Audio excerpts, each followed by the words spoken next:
And aquariums in England cover ongoing costs.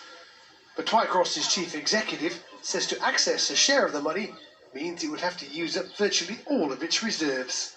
You can only access that money if you've got less than 6 weeks cash left.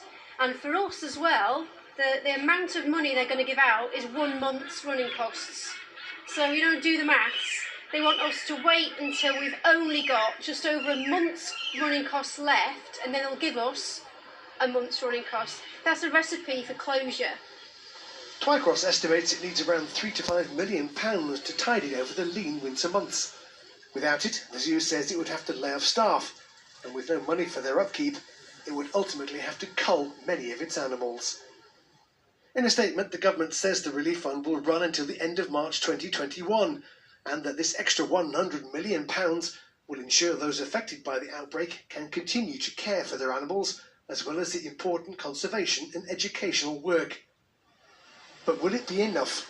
Bosses at Twycross are due to argue their case with ministers tomorrow, and says the government must listen before it's too late.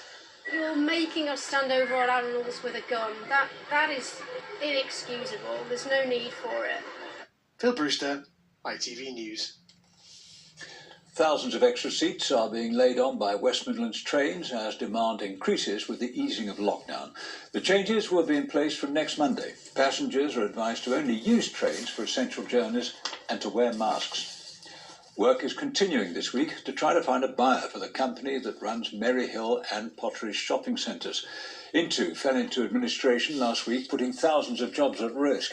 Shops inside are continuing to trade for the time being. Stoke City Council says there's £1.5 million of grants available to support some small businesses. The government's Small Business Grant Fund could give £5,000 to companies that can show they've suffered a big drop in income because of the pandemic.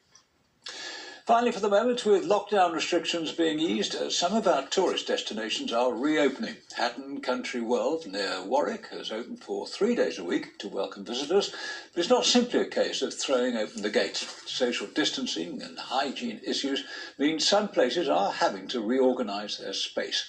Jane Hesketh reports. At Hatton Country World near Warwick, it's the animals that are taking centre stage for now. The shopping village